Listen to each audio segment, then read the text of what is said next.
and the other shilling remaining cannot pay even the recurrent expenditure. I mean, there is work to be done there. And I'm saying it so that we provoke our mind, we think, not with the aim of just talking, but also providing a solution to it. Therefore, you must have seen sometime last week, I saw the National Treasury had put up some communication which was recanted very fast about a visit to China. Visits to China currently or other bilaterals, I can assure you, will be about debt primarily. Because we are almost at a cliff in terms of debt repayment, and especially interest rate. The problem is that when you go to your creditors to discuss about either rescheduling debt or working around new terms, what are you telling the markets? When I am here, I have borrowed three of you some money, 10,000, 12,000, 18,000. I have your money now, so you expect me to pay you. You see, as my sister there, I've already called my brother here to tell him, you know, I was to pay you this money, but forgive me, you may have to add me a few more months for me to pay you this money. What am I already telling you? As the other person, I owe money. I've already called you as a person who was human. I mean, najaribu kuodoa economy kwa hii maneno mingi. Martin is here. Dirango is there. And Veronica. All of you have lent me money. Veronica 12,000, Dirango 10, and Martin 18,000. Yani, mumenikopesha. Unaelewa hiyo maneno? Niko hapa. Martin ako hapa, ameona nimeita Dirango. Nimemwambia, najua niko na pesa yako na nilikuwa nikulipe next month. Lakini sasa nataka tuongee. What comes to your mind as Veronica? Are you getting what I'm trying to say? Any talk you start around debt, changing terms, you already communicate to the markets. If you look at the figures, the yield of our Kenyan Eurobond, even as late as yesterday, you see changes there. Because markets operate on credible and fundamental information. When the market starts sensing that somebody owes you money, you're already talking to them, not asking them which bank account they should pay you through, but asking you, can we, tunaweza fanya, unipe miezi kidogo, kiasi nini. When they start seeing you already giving signals to one of your creditors that you want changes in terms, you are already communicating signals to the market. And those signals in the market is actually how countries then descend. Because what usually happens when you give signals that you have problems with paying debt, the international market starts to sense you as somebody who may also change terms when they lend you money. So what do? They already input that risk in the interest rate they will charge you. That is why you see the yield of our Kenyan Eurobond is changing. Because when the creditors start seeing, you may start some stories sometime later in the future, they also price you accordingly. So they let you money fine, but you also pay a commensurate cost for it. Now the other thing I want you to look at is this. You can talk to China and they agree. China, you know, people imagine China is the #1 lender to Kenya. No, that's not true. The Kenyan debt to Kenya, the Chinese debt to Kenya is actually less than 10%. It's only that Chinese debt is usually project finance, which is more expensive, and commercial. So they become more expensive. But there are some other parameters I provoke you to go and check. Out of our CFS, payments of interest rates of 1 trillion, approximately, 750 billion this current financial year, it is now over 800 billion. The one we budgeted was 750. I think it's now hovering around 800 billion by close of the year. But let me use 750. Please get this point. 1 trillion shillings is for payment of interest rate. 750 billion is for domestic debt servicing. So, external debt, we are talking about around 200 billion shillings. There is a point I want to derive there. Now, issues around talking about debt. You know, when I'm talking about debt, I'm talking about changing terms, because I am sure 100% we may end up there as a country. So when you talk about changing terms of debt, you may change externally. Now come now back home. 750 billion is the biggest ticket of payment of interest rate in our country, in our economy. Now, can you start thinking as a Kenyan what that is? Can you imagine a meeting being called by the National Treasury at some point? Like the way we are here, there is a meeting that has been convened. Nimewaita tuongee mambo ya hii deni. Sio kama wa Kenya, lakini wale watu wamekopesha serikali pesa. I want you to start seeing that conversation, what it means. The 750 billion Kenya shillings we are paying domestic interest rate is owed to who?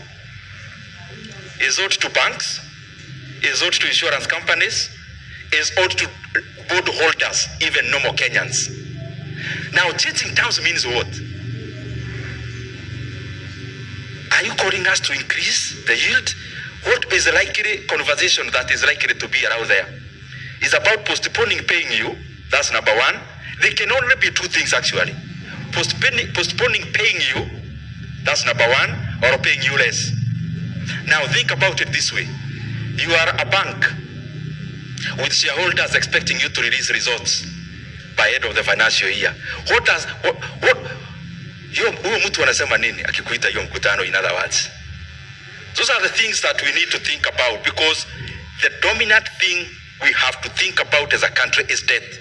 And I can guarantee you, we can do all the other things correct. Any small indication that we are not able to service is catastrophic more than any other thing we are doing as a country. I think I leave that there.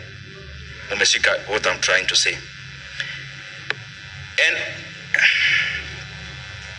you know, they say restructuring is the first chapter of default, because when the same analogy I gave, if I owe you money, 3 of you, and I've called you one to talk, what are we talking about?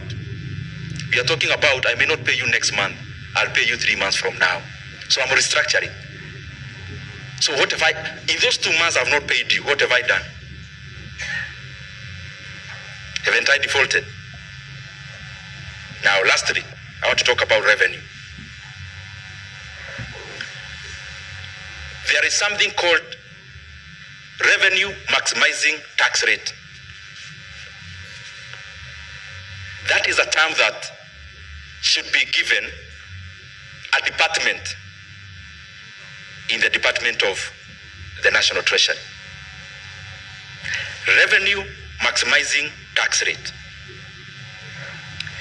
You know, many times we confuse that you add tax rate, you get more revenue. It is a fallacy. At some point you get to Rafa's curve and it starts descending. That the more you increase, the more you distort economic decisions. So if I was to buy a car, I see you've already paying for my money, so I hold back that expenditure. Holding back that expenditure means even the little you could have gotten, you'll not get it. That is something I have seen we have also to take very seriously as a country. So that even as we make tax policies and revenue policies, let's look, and it cannot be arbitrary. I mean, you cannot just sit down and say, now tunapeleka hii kodi hapa, you get more money. There has to be some research based on it. There has to be some thorough analysis based on it. There has to be thorough sampling.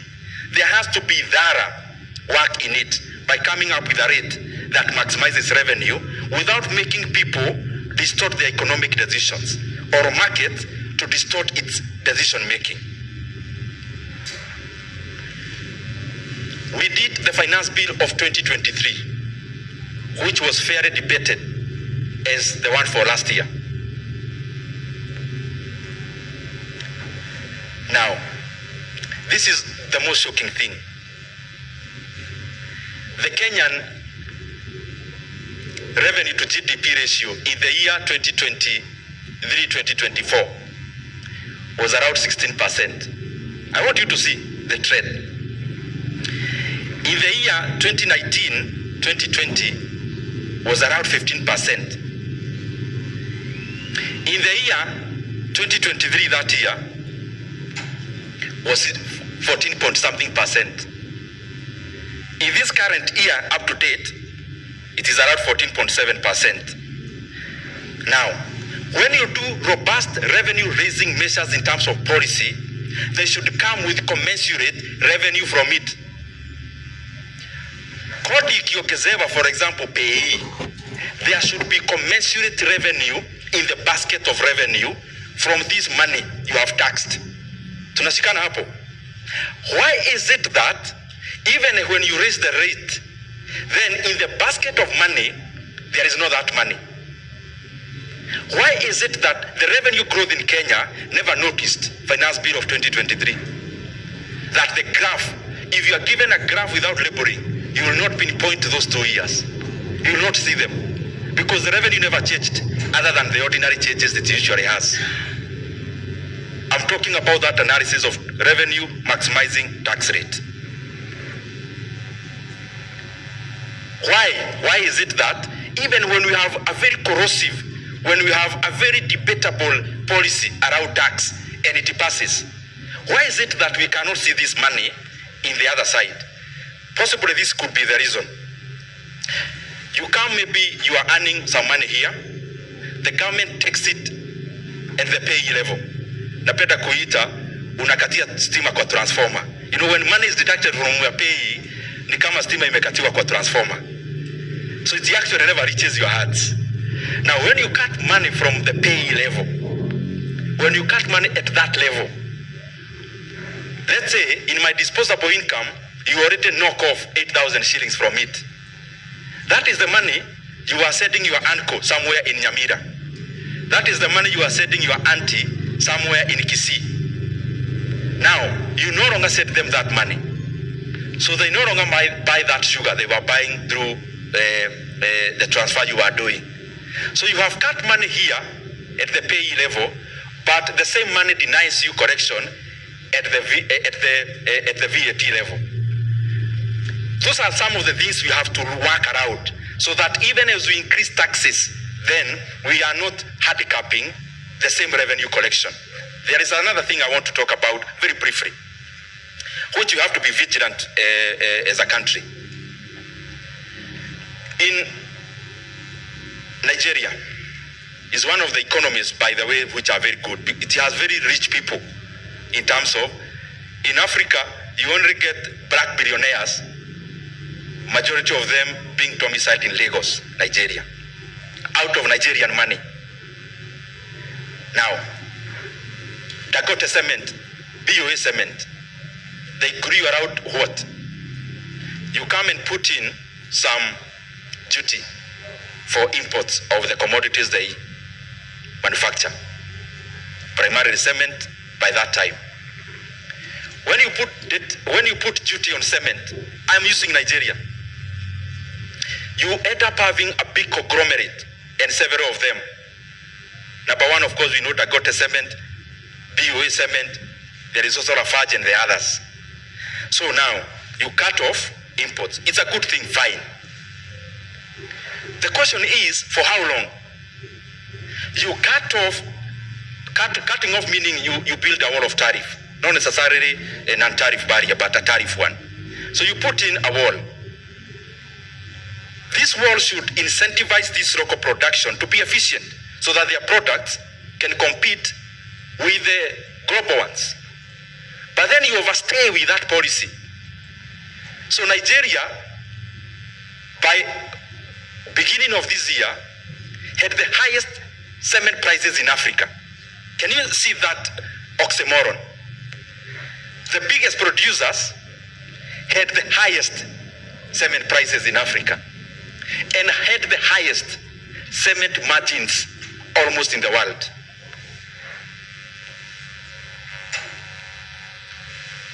You protect an industry that must come in with an analysis for how long.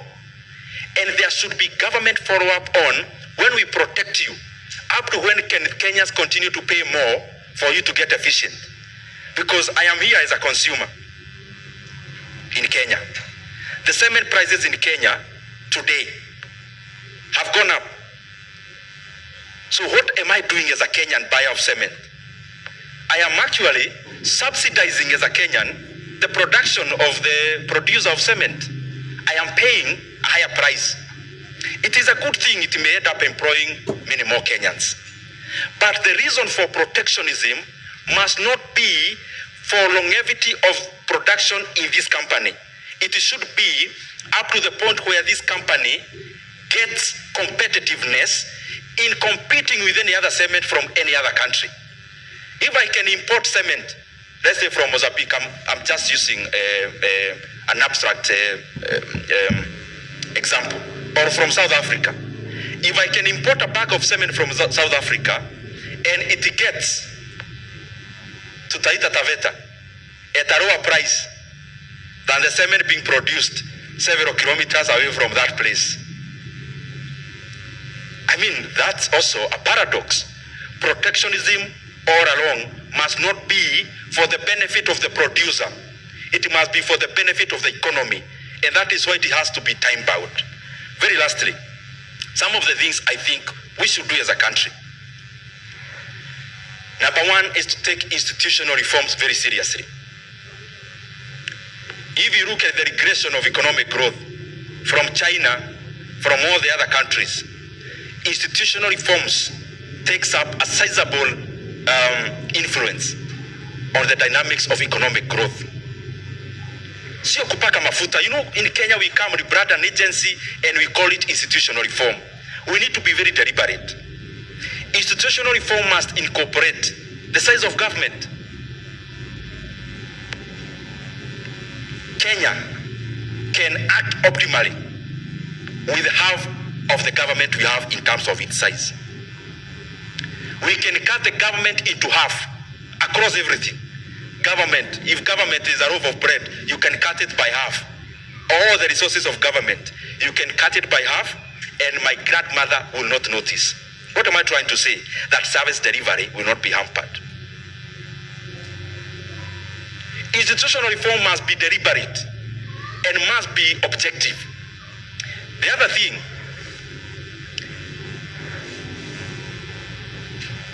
the Eurobond we borrowed, for example, the one I talked about 10% to retire the 6.8%, we borrowed around 30% higher price to pay another one.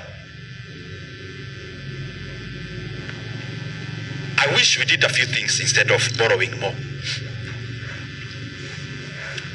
Kenya has got assets.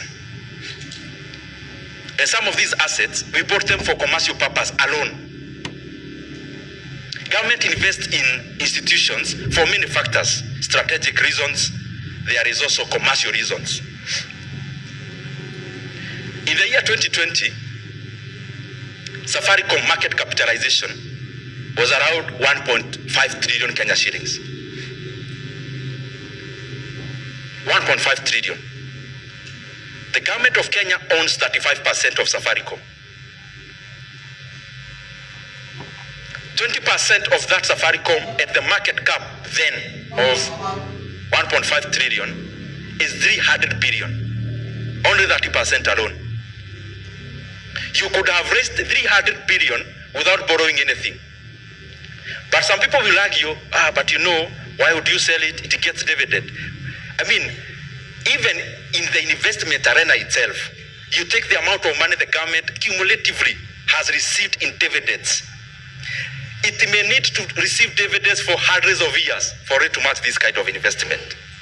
The other thing people talk about, you can't sell a company like Safaricom You know, it holds very strategic reasons for our country.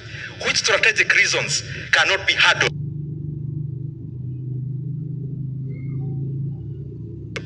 And that regulator can hold the forte of government there. You can even have a regulation that the government will have board of directors without necessarily even having a shareholding. You can have it. Just as currently the CBK forces banks, you must have independent directors. The government will not own your bank, but they'll force you. You have to have independent directors. The government can still control companies through regulation. You don't have to control companies through ownership and stake. Now, this is the thing. Now, that market capitalization of Safaricom has now come down from 1.5 trillion to 700 billion as of yesterday.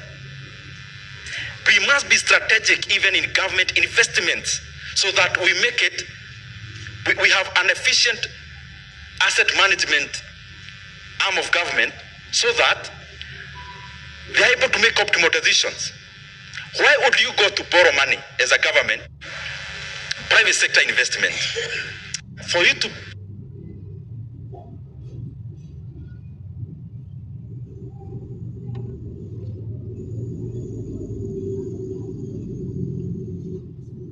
invest, you are not hungry. You are okay. You are not maybe even Kenyan. So you have a home by the beach. You have money.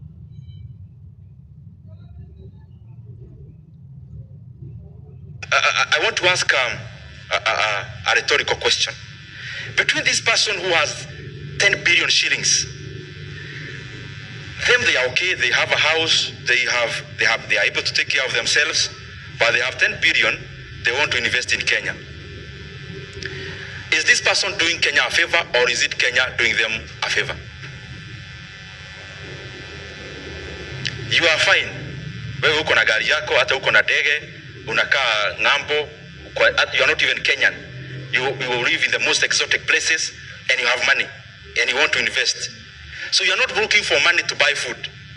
You are actually looking for money just as a creation of wealth. And you have some money to put up a factory somewhere and you say, oh, it is in Kenya.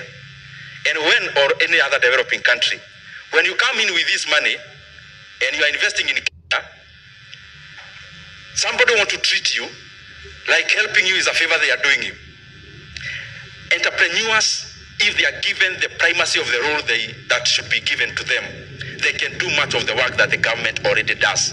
And therefore take up some more roles from government, for government to concentrate on just a few. If you look at, for example, the R&D budget of Amazon, it is bigger, research and development, it's a big budget in developed countries.